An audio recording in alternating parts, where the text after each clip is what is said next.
Hello friends, once again welcome to Kritigiri's blog. आप सबको कृतिगिरी के इस ब्लॉग में स्वागत है। आशा करती हूँ फ्रेंड्स आप सब स्वस्थ एवं मस्त होंगे। फ्रेंड, आज मैं आपके समझ मेरी कहानी मेरी जुबानी का 9th पार्ट प्रस्तुत करने जा रही हूँ।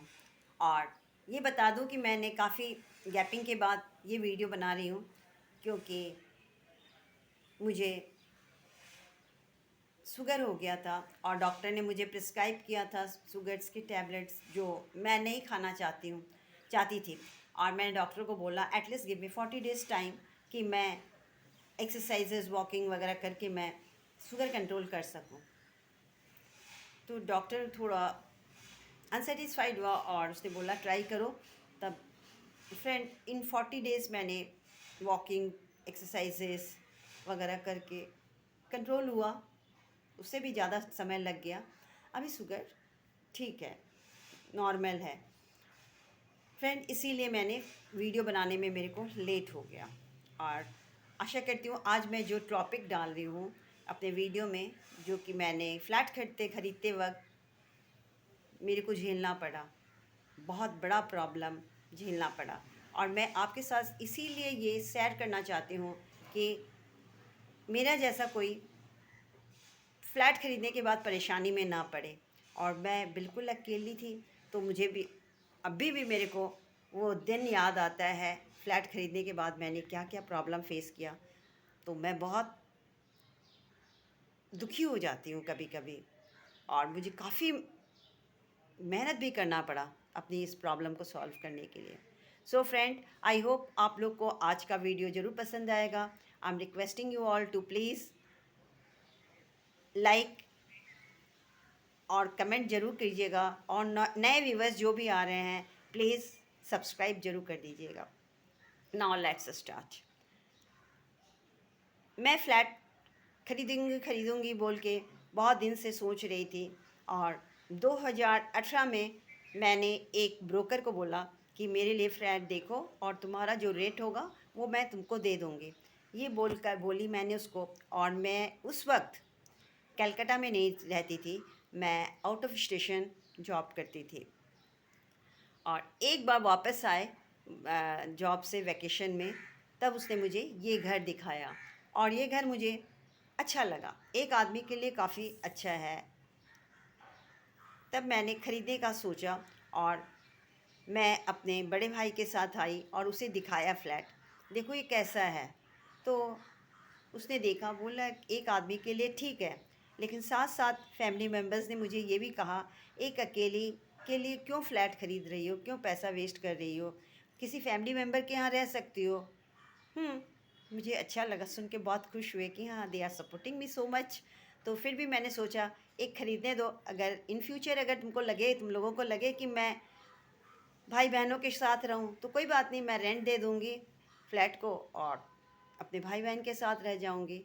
ये कह के उन लोगों को समझाया, सब मान गए, बोले ठीक है तब खरीदो, तुम्हारी मर्ज़ी। तब हम लोगों ने फिर दोबारा देखा और फ्लैट अच्छा लगा। तो मैंने बोला कि मेरे को सर्चिंग कराना है। सर्चिंग के लिए मुझे उसने पेपर्स वगैरह दे दिया जिससे मैं ख़रीद रही थी। सर्चिंग कराने के बाद सब कुछ अच्छा ही निकला, वकील ने किया। और मैंने ये काम पूरा अपने बड़े भाई को दिया था, कि क्योंकि उसने पहले कलकत्ता में फ़्लैट खरीद चुका था। और मैंने इसीलिए उसको बोला कि तुम सब कुछ देखो कि कैसा है। उसने बोला नहीं ठीक है, सब कुछ ठीक है। फ्रेंड, उसके बाद हम लोगों ने ड्राफ्ट वगैरह बना के सब पेमेंट एक साथ सारे पैसे पेमेंट वगैरह करके रजिस्ट्री सब करके मैं अपने घर गई। और घर जाकर मैंने अपने छोटे भाई के साथ बोला कि देखो मैंने फ़्लैट ख़रीदा है, उसको कलर वगैरह करना है, तुम चलो मेरे साथ देख लो। तब मैंने छोटे भाई के साथ आई, मैं फ्लैट में आई। और मैंने उस वक्त जब छोटे भाई के साथ आई तो मैंने रंग का डब्बा, घर को रंग करेंगे सोचा था। नेक्स्ट मैं ख़रीद पाऊँगी या नहीं पाऊँगी, चलो ख़रीदे हैं तो घर का रंग भी करवा लेते हैं। रंग वंग खरीद कर और मिस्त्री को भी लेकर हम दोनों भाई बहन फ्लैट में आए। फ्लैट में आए तो मिस्त्री ने बाथरूम वगैरह गया और देखा, और वो चिल्लाने लगा, अरे पानी नहीं है, पानी नहीं है तो हम लोग रंग कैसे करेंगे, पानी खरीद के देना होगा। और फ्रेंड मैं बहुत परेशानी में पड़ गई। तब मैंने पड़ोसियों से बोला, निकल के बात किए, तो पड़ोसियों ने बताया कि बिल्डिंग में सिर्फ 3 टाइम इनसफिशिएंट वाटर आता है, जो भरपूर पानी नहीं आता है, लेकिन 3 टाइम्स आता है। तब मैंने मिस्त्री को कहा, देखो रंग तो करो तुम, पानी कलेक्ट करके करना पड़ेगा, 3 टाइम आता है। तो अब रंग तो ले ही लिए थे, पेमेंट हो गया था, कहाँ लौटाने जाएंगे, मैंने उसको बोला। तो उसने रंग किया, और मेरे छोटे भाई ने उस वक्त काफ़ी हेल्प किया, मिस्त्री के साथ लग कर उसने रंग वंग करवाया। फ्रेंड रंग वगैरह हो जाने के बाद अब गृह प्रवेश तो दिल तो दुखी था कि फ्लैट में पानी नहीं, क्या गृह प्रवेश करेंगे। तो समहाउ अब तो लिए हैं तो झेलना पड़ेगा ही। तब मैं अपने उस घर से सारे सामान लेकर इस घर में आई। घर में आने के बाद मैं रहने लगी। रहती थी, पानी आता था, एक आदमी के लिए सफिशेंट था, 3 टाइम्स इन द ब्रेकिंग में आता था, ब्रेक में, गैपिंग्स में। तो मेरा काम चल जाता था, मैं कलेक्ट करके करती थी, लेकिन मैं सेटिस्फाइड नहीं थी। अरे फ्लैट खरीदा है तो पानी तो होना चाहिए। मैं बहुत इधर उधर बोलती थी। तब अब मैं क्या करती, ऐसे ही चल रहा था। और हमारे बिल्डिंग में एक अच्छे वकील रहते हैं, तो मैंने सबको बोलती थी, कुछ करो, पानी के लिए बहुत तकलीफ़ है। इसके बाद मैंने पड़ोसियों को भी बोला कि पानी का प्रॉब्लम तो सॉल्व करना होगा। सब बोलते थे हाँ हाँ करा जाएगा। तब friend in the mean time मेरा बिल्डिंग में आया हुआ 10 दिन भी नहीं हुआ था, एक 4 तल्ले का एक ओनर ने क्या किया, मिस्त्री बुलाकर उसने मेरे पाइप, फर्स्ट फ्लोर में मेरा फ्लैट है, तो उसने मेरे जहाँ मेरा पाइप है उसके आगे अपना पाइप मिस्त्री को बुला के लगवाया। यानी कि उसने मेरे घर में जो पानी आता था उसको हैकिंग कर लिया। अब 4 तल्ले का फोर्स मेरे यहाँ आने लगा, और वो फर्स्ट फ्लोर का जो फोर्स होता है वाटर का, वो उसके 4 तल्ले में जाने लगा। उसने ऐसा कर लिया। अब मेरे को पता नहीं चला, धीरे धीरे पानी कम हो रहा है। मैं सबको बोलती थी, अरे पानी नहीं आ रहा है मेरे घर में। मैं अपने पड़ोसी के यहाँ से पानी ला के काम करती थी, और मेरा हेल्थ तो ठीक नहीं था, फिर भी करना पड़ रहा था जीने के लिए। तब मेरे को पड़ोसियों ने बताया, देखो उसने पानी हैकिंग कर लिया है। अब फर्स्ट फ्लोर में जो पानी आता था वो फोर्थ फ्लोर में आ रहा है। अब क्या करेंगे, अकेली। मैंने बहुत किया इसके लिए, मैंने काउंसलर के पास गई। काउंसलर मुझे बोला कि जब वो कर रहा था तब क्यों नहीं किया, तुमने कुछ बोला क्यों नहीं। मुझे क्या पता कि ये इतना बड़ा गलत काम कर रहा है। अब मैंने सारे पड़ोसी बोले कुछ नहीं किया जा सकता, अब तुम फिर खर्चा करो और उसके पाइप के आगे फिर लगाओ। और फ्रेंड ये संभव नहीं था कि 4 तल्ला से पूरा पाइप को बदल के मैं नीचे ला के 1 तल्ला लाना। मैंने काउंसलर को बोला, मैंने पुलिस को भी मैंने कंप्लेन किया। इसके बाद मैंने बहुत कुछ किया। तब मैंने सोचा कुछ नहीं होने वाला है। तब मैंने सोचा अब तो सबसे पहले कि हमें अपना बिल्डिंग में पानी सफिशेंट करना है। तब मैंने ऑनलाइन मैं सर्च करने लगी कि पानी कैसे बिल्डिंग में सफिशेंट आएगा।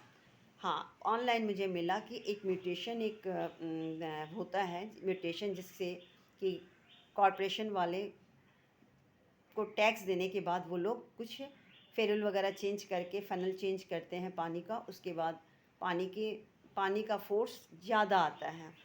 चलो, अब म्यूटेशन करने का चक्कर आ गया।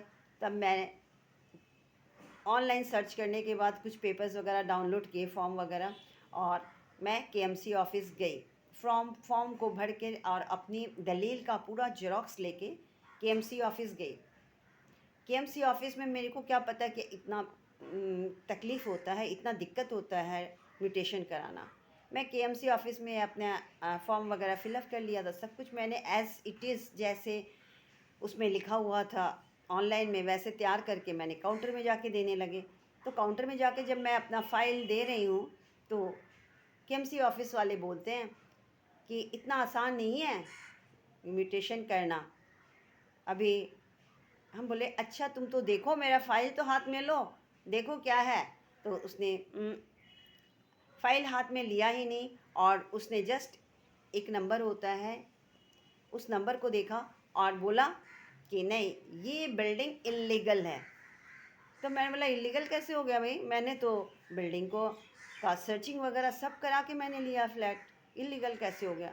नहीं, वो बिल्कुल मेरे को बोला काउंटर से हटो, काउंटर से हटो, और वो दूसरा आदमी का फ़ाइल ले लिया और मेरे को बोला कि आपका म्यूटेशन होगा ही नहीं। अब मैं क्या करती, मैं वहाँ काउंटर से हट के खड़ी होके, अब आँख में आंसू आ गया था, इतना पैसा एक अकेली लड़की दी, और उसके बाद पानी नहीं, उसके बाद बोल रहा है इल्लीगल। तब मैं वहाँ खड़ी होके बहुत दुखी होके खड़ी होके, आँख में आंसू आ गया। तब मैंने बड़े भाई को फ़ोन किया, देखो कैसा फ्लैट है, पानी नहीं और मेरे ये म्यूटेशन वगैरह भी नहीं हो रहा है। तो बोला क्या किया जाएगा, देखो बेच दो, नहीं तो। फ्रेंड, मेरे को खरीदने के बाद इतना जल्दी बेचना मेरे मेरे मेरा इंटरनल हार्ट अलाउ नहीं कर रहा था। तब मैं घर आई, घर आके मैंने ऑनलाइन फिर सर्चिंग करने लगी। सर्च करते करते मुझे केएमसी के उस वक्त के मेयर थे, एस बनर्जी, कुछ ऐसा ही इनका नाम था। तो मैंने उन्हें ऑनलाइन मिले, वो ऑनलाइन जब उनको उनका मुझे मिले, तब मैंने उनको फ़ोन नंबर दिया, मांगा, मुझे उनका फ़ोन नंबर भी मिल गया। तब व्हाट्सअप में ऐड करके उनको मैंने सारा सर्चिंग पेपर वगैरह सब लिख कर डाउन वो करके भेजा, फ़ोटो कर करके उनको भेजा। तो उन्होंने भी कोई जवाब नहीं दिया। तब एक सप्ताह के बाद उन्होंने मुझे एक नाम दिया केएमसी ऑफ़िस का, एक कर्मचारी का, का नाम दिया, और बोला कि उनसे जाकर मिलो। फ्रेंड, इसके बाद मैंने फिर वो सारा फ़ाइल ली और उस आदमी से जाकर केएमसी ऑफ़िस गई और उस आदमी को खोजने लगी। हाँ, उस दिन उस आदमी ने बहुत कदर से मुझसे बातें किया, और उसने मेरा फ़ाइल बहुत इंटरेस्ट से फ़ाइल देखा, और फ़ाइल देखने के बाद उसने बताया कि फ़ाइल इनकम्प्लीट है, फ़ाइल में बहुत सारे पेपर्स लगेंगे अभी। तब मैंने बोला बताओ, मैं सारे पेपर्स लगाऊंगी। तब उसने बोला बिल्डिंग कब कंस्ट्रक्ट हुआ वो पेपर एक चाहिए तुम्हारा, और तुम्हारी बिल्डिंग में किस डेट में इलेक्ट्रिसिटी आया उस बिल्डिंग में, वो पेपर चाहिए। तब मैंने बोला ठीक है, अब वो भी करेंगे। तो फ्रेंड, मैंने वहीं से टैक्सी लेकर कलकत्ता इलेक्ट्रिक सप्लाई गई। कलकत्ता इलेक्ट्रिक सप्लाई गई तो ऊपर वाले की मर्ज़ी, मेरा एक स्टूडेंट के पेरेंट वहाँ थे, और उन्होंने पूछा कि क्यों आई हो। तब मैंने उन्हें सारा प्रॉब्लम बताया। तो उन्होंने मेरा वो फ़ाइल लिया, और उसके लेकर उस फाइल को देखकर उन्होंने वेरीफाई करके मुझे एक लेटर बना के दिया कि हाँ, इस डेट में इस बिल्डिंग में इलेक्ट्रिसिटी आया। तब उन्होंने वो पेपर जो बना के दिया था, वो पेपर लेकर मैं फिर वहाँ से टैक्सी लेकर फिर मैं KMC office Calcutta municipal corporation में आई। तो वो बंद हो चुका था, ऑफ़िस बंद हो चुका था, और फिर मैं अपने घर रिटर्न आई। रिटर्न आके फिर नेक्स्ट डे मैं गई। नेक्स्ट डे जाने के बाद हाँ, उन्होंने वो पेपर्स लेकर मेरा फ़ाइल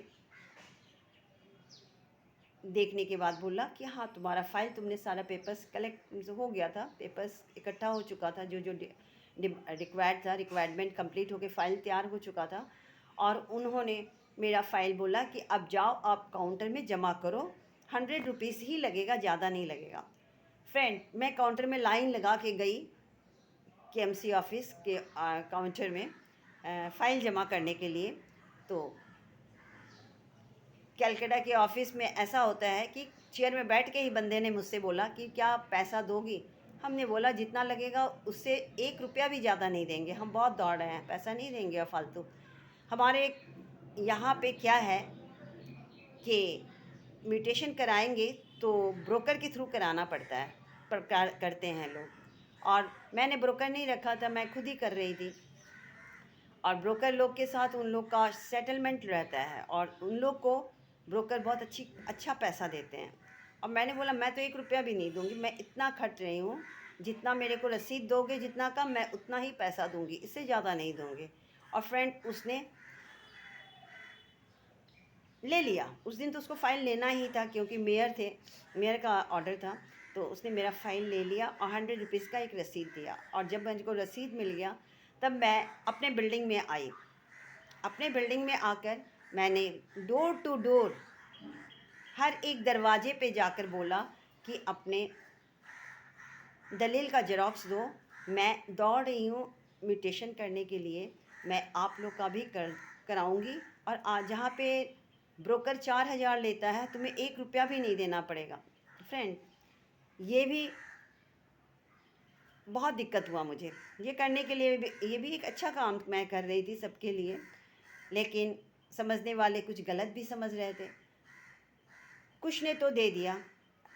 मैं हमारे बिल्डिंग के में वकील हैं एक, वो बहुत, उसने बेचारे ने उनका 2 फ्लैट है, उन्होंने अपना दोनों फ्लैट का ज़ेरॉक्स बहुत रिस्पेक्टफुली मुझे दिया। तब मेरे को एरिया वाइज तो उनका ज़्यादा आ गया। इस तरह मुझे 5 फाइल्स मिला। और कुछ लोगों ने तो बहुत इंसल्ट किया मुझे फ़ाइल देने की। जब मैं फ़ाइल मांगती थी तो बोलते थे कि तुम इतना क्यों करती हो, तुमको क्या ज़रूरत है, हम लोग को पानी नहीं चाहिए। क्योंकि ऐसे क्यों करते हैं बंगाल में फ़्लैट ख़रीद लेते हैं, घर में एसी लगा लेते हैं, कार ले लेते हैं, लेकिन टैक्स नहीं देते हैं।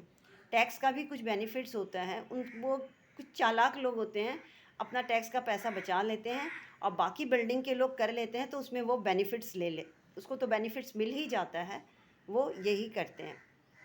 तो फ्रेंड, इस तरह मुझे 5 फाइल्स मिला दलील का। और उसके बाद हर फाइल्स में काफ़ी वर्क होता है। ये करते करते करते करते 9 महीना हो गया। 9 महीने के बाद हमारे बिल्डिंग का म्यूटेशन अप्रूवल हो गया, फुल बिल्डिंग का 9 महीने के बाद। और 9 महीना मुझे रेगुलर एवरीडे मुझे केएमसी ऑफिस उन फाइलों को लेकर जाना पड़ता था। और ऑन गॉड, मैंने बिल्डिंग के किसी भी लोगों के साथ जो रसीद मिला वही पैसा लिए। इसके अलावा मैंने 1 रुपया भी किसी से ज़्यादा नहीं लिया, बल्कि मैंने अपने फेयर खर्चा करके सबका म्यूटेशन कराया। और म्यूटेशन होने के बाद, हाँ, 10-11 महीने के बाद हमारे बिल्डिंग में थोड़ा सा पानी का सहूलियत हुआ। प्रेजेंटली हमारे घर में पानी 24 आवर्स रहता है। फ्रेंड, आई होप आपको ये वीडियो अच्छा लगा होगा। इन फ्यूचर अगर आप फ्लैट ख़रीदें तो हमेशा ध्यान रहे कि कलकत्ता में ये बहुत बड़ा प्रॉब्लम होता है। अगर आप ज़रा भी लापरवाही करेंगे तो ऐसा होगा कि पैसा पानी में जाएगा। घर में अगर पानी ही ना रहे तो उस फ्लैट का क्या मतलब। फ़िलहाल तो मेरे को हमने तो इतना मेहनत दौड़ धूप करके सब कुछ किया, और फ़िलहाल हमारे बिल्डिंग में 24 आवर्स पानी रहता है। आशा करती हूँ फ्रेंड्स, आप सब कमेंट और लाइक ज़रूर कीजिएगा। न्यू व्यूअर्स प्लीज़ सब्सक्राइब कीजिए। आई होप मैं अब आप लोगों के साथ रेगुलर रहूँगी। Thank you, bye bye, see you in the next blog, keep smiling.